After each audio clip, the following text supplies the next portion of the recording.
अस्सलाम वालेकुम वरहमतुल्लाहि वबरकातुहू। बच्चों की दुनिया में आप सब प्यारे बच्चों का खुश आमदीद। कैसे हैं आप सब? आज इरम सफिया आपके लिए कहानी लाई हैं, अच्छी सी मज़े की, ठीक है। लेकिन आज थोड़ा सा मेरा पैटर्न डिफरेंट होगा। आज मैं कहानी रीड आउट करूंगी। उसकी वजह यह है कि इस कहानी में हैं बड़े ही अच्छे से उर्दू के लफ्ज़ जो कि मैंने पहले कभी आपके साथ कहानी में शेयर नहीं किए। तो आज मैंने सोचा कि मैं खुद से कहानी नहीं बोलूँगी बल्कि मैं पढ़ के सुनाऊंगी, ताकि वो जो अच्छे नए लफ्ज़ हैं आपकी वोकैबुलरी में आ जाएं और हम थोड़ी सी अच्छी अच्छी उर्दू सीख लें। क्या ख्याल है? कहानियाँ तो सारी ही अच्छी होती हैं, बस हमें अगर अच्छी लग जाए तो वो ज़्यादा अच्छी हो जाती हैं। तो शुरू करते हैं। कहानी का नाम है दफन किए हुए खजाने का मुअम्मा। दफन मतलब buried, खजाना मतलब treasure, मुअम्मा मतलब mystery। तो क्या टाइटल बना? The mystery of the buried treasure. Wow, it sounds like a mystery. I like mysteries. Let's read this. एक दफा का जिक्र है कि एक निहायत मेहनती किसान जिसका नाम रहीम था। मेहनती मतलब के हार्ड वर्किंग, किसान यानी फार्मर, एक ज़राई गांव में रहता था। ज़राई गांव एन एग्रीकल्चरल विलेज में रहता था जो कि पाकिस्तान के ज़रखेज़ सूबा पंजाब में वाक़ था। ज़रखेज़ green, it is known for its greenery. अब रहीम के थे 4 बेटे और एक का नाम था अकबर, एक का नाम था असगर, एक का नाम था नासिर और एक का नाम था बाबर, जो कि चारों में से सबसे छोटा था। तो क्या नाम थे? Akbar, Asghar, Nasir, Babur. Easy names, nice, they rhyme too. ये चारों भाई दूसरे सब बच्चों से बहुत मुख्तलिफ थे। कैसे? क्योंकि ये चारों बहुत ज्यादा शरारती थे। जब हमसाए में रहने वाले लोग इन भाइयों की शरारतों से तंग आ जाते तो वो रहीम से इनकी शिकायत करते और तब वो सब शरारतें भूल भाल जाते और अपने अब्बा से कहते, अब्बा हम प्रॉमिस करते हैं हम शरारत नहीं करेंगे, हम अच्छे बच्चे बन जाएंगे। गांव में एक प्राइमरी स्कूल था। रहीम ने अपने चारों बेटों को वहां पे इस उम्मीद में दाखिल करा दिया कि इनके अंदर कोई नज़्म ज़ब्त कायम होगा। नज़्म ज़ब्त, सम ऑर्डर, सम रिस्पॉन्सिबिलिटी, सम रिस्ट्रेंट, राइट। मगर ये सब भाई रोजाना स्कूल बहुत देर से जाते और उस्ताद ख्वाह कितनी दफा डांट डपट करते मगर वो अपने तौर तरीके ना चेंज करते, ना बदलते, right. they just wouldn't budge, they wouldn't change. रहीम बहुत ही रहमदिल इंसान था। अब उसका नाम भी रहीम था और रहीम का मतलब होता है बहुत सॉफ्ट। तो हालांकि रहीम के बच्चे शरारती थे लेकिन रहीम was not a strict father. He was a very kind father. He was a loving father. तो रहीम बहुत ही रहमदिल इंसान था और उसने कभी अपने बेटों के साथ सख्त कलामी नहीं की थी। सख्त कलामी, harsh to them in words, बल्कि वो उनके पास बैठ जाता और उनको दलाइल देकर समझाने की कोशिश करता। दलाइल with examples. He would try to teach them.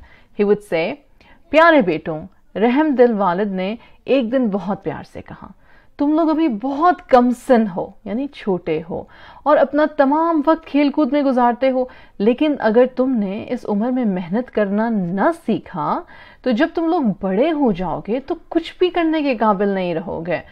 सब बेटे यक जुबान होकर बड़े खुशजोश से कहते, अब्बा जान आप बिल्कुल फिक्र ना करें, हम बहुत जल्द सब कुछ सीख जाएंगे। Don't bother, we'll do it. So those were just empty promises. लेकिन जैसे ही इनके वालिद इन्हें एक और मौका देने के लिए राजी होते तो चारों भाई अपना वादा फौरन भूल जाते और जल्द ही अपने पुराने तौर तरीकों पर उतर आते। वो जिधर भी निकल जाते शरारतें करते, तबाही और बर्बादी ढाते नजर आते। अगर कोई इनसे कोई काम करने के लिए कहता तो वो सब तरह तरह के बहाने बना देते, जबकि दरअसल ये चारों भाई निहायत सुस्त और काहिल थे।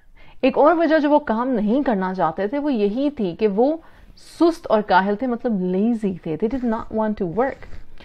फिर इसी तरह दिन, महीने, साल गुजर गए और ये चारों बड़े हो गए, जवान हो गए, right? They became young men. उन्होंने पढ़ना लिखना बिल्कुल ना सीखा और ना ही उन्होंने खेत पर कोई काम किया, बल्कि वालिद और वालिद की कोई मदद भी नहीं की। वो हमेशा एक दूसरे को अपनी फजूल बातों में, मुश्किलात में इल्ज़ाम देते हुए, लड़ते झगड़ते हुए बस इसी तरह से सारा दिन गुजार देते हैं और कोई जिम्मेदारी ना लेते। आखिर रहीम एक ज़ईफ और बूढ़ा आदमी हो गया, तो he became really old, मगर वो फिर भी खेत पर सारा दिन खुद अकेला ही काम करने पर मजबूर था। तो अच्छी बात नहीं है ना। ये काम एक बूढ़े आदमी के लिए बहुत मेहनत का था और रहीम को वो दिन बहुत मुश्किल लगने लगे थे। फसल की पैदावार में भी कमी आ गई थी और इसके साथ ही इस दौलत में भी जो कि वो फसल को मंडी में बेचकर हासिल करता रहता था। फसल यानी क्रॉप्स। जाहिर सी बात है, एक आदमी है और वो बूढ़ा है और सिर्फ वही खेत में काम कर रहा है और उसमें उतनी ताकत और हिम्मत भी नहीं है, तो उस तरह से तो वो जमीन का ध्यान ही नहीं रख पा रहा था और आहिस्ता आहिस्ता वो लोग उतना पैसा भी नहीं कमा रहे थे, उतनी उनका बिजनेस भी नहीं चल रहा था, क्रॉप्स ही नहीं थे इतने। रहीम और इसकी बीवी अपने मुस्तकबिल के बारे में बहुत परेशान थे, मगर वो चारों भाई इन वाकयात के बारे में बिल्कुल भी परेशान नहीं होते थे। कभी कभार वो खेत पे अपने वालिद की मदद करने के लिए चले जाते, लेकिन ज्यादातर वो अपने बचाव की खातिर बहाने बनाते। वो तमाम दिन सिर्फ निकम्मे बैठे रहते, खाते पीते और आराम से सोते। फिर एक वक्त ऐसा आया कि रहीम वाकई में इस कदर ज़ईफ और बीमार हो गया कि कोई काम करने के काबिल नहीं रहा और इसने हकीकत में महसूस किया कि वो ज़्यादा देर तक जिंदा नहीं रह सकेगा। रहमदिल बाप ने अपने नाकारा बेटों के बारे में बहुत फिक्र हुई उसको और उसने सोचा कि मैं अब क्या करूं, मैं ऐसा क्या करके जाऊं कि मेरे बच्चे जो हैं वो मेरे फौत हो जाने के बाद मतलब भूखे मर जाएंगे, क्या करेंगे ये लोग।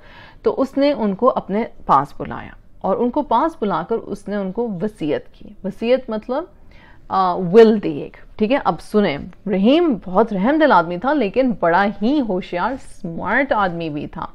उसने कहा, प्यारे बेटों, मैंने जिंदगी भर सबने मुझे मेहनत करते हुए देखा, मैंने तुम लोगों की देखभाल की, मैंने वाकई में पूरी कोशिश की कि मैं एक अच्छा शफीक रहीम बाप बनूं और मैंने तुम लोगों को हर तरह से आराम और आसाइश दी।